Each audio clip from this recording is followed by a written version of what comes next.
In Israel, which is mostly made up of Jews, Muslims, and Christians, Lama Dvora is a leader you wouldn't quite expect. But given the fact that she grew up in this country, her journey to Buddhism today may not be unexpected at all. That conflict affected me very deeply as a child, as a young girl. So it affected me deeply, the violence and the sacrifice, and young people who were killed for what looked to me like didn't make sense. The Buddhist spiritual leader tells us what drove her to the practice was an outside life where she seemed like she had it all, but still felt like something was missing.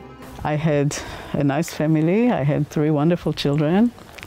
I had a good education. I had a PhD. Money was good. I had good positions. And I still wasn't happy. Because this is not where happiness comes from. All those things that we are trying so hard to make sure we have in our lives, sometimes we succeed, some other times we fail. But either way, they're not what brings happiness.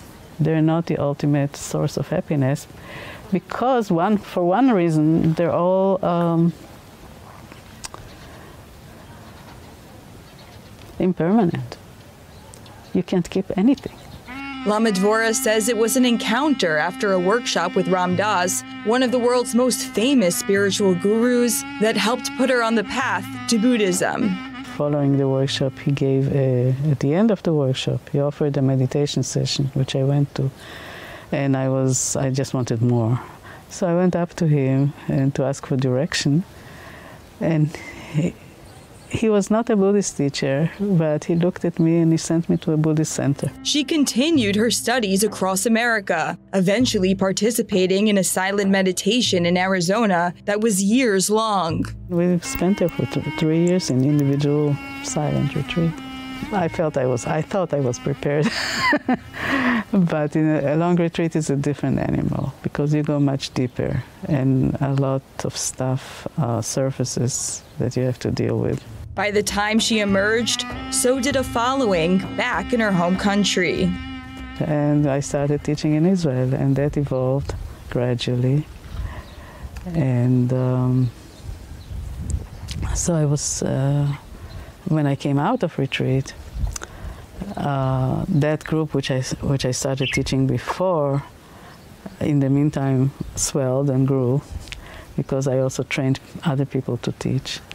So there were other teachers, so that group became much bigger, and they all wanted to continue studies. So by the time I came out of retreat, there was a huge group waiting for me. And while I was in retreat, they built this house. And a home was created for her at Moa Oasis in the desert, the location of the Arava Spiritual Center nonprofit organization. And it's here where study, festivals, and retreats are offered. She says that one such retreat here allows people to cultivate positive qualities and overcome the feeling of division. We had 30 people that sat a whole year in a 12-month retreat, silent retreat, here in isolation. We closed off the place. Nobody could come in. And they were silent. They were not talking. And that creates conditions for a person to see deep inside and to meet whatever baggage is sitting there,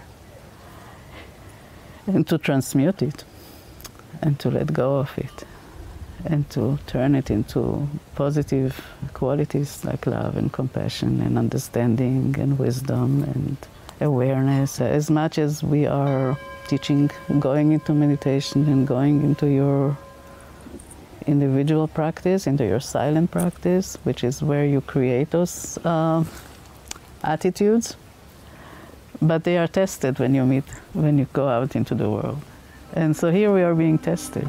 It's here where she believes the work done on the inside could make a difference on the outside through opening people up.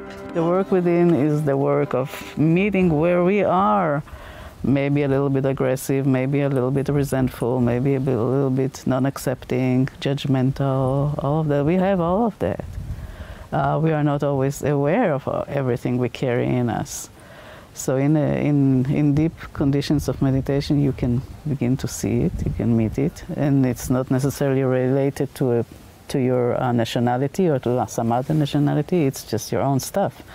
So you get to meet your own stuff and let go of it. First, you had to learn to accept the stuff that you carry.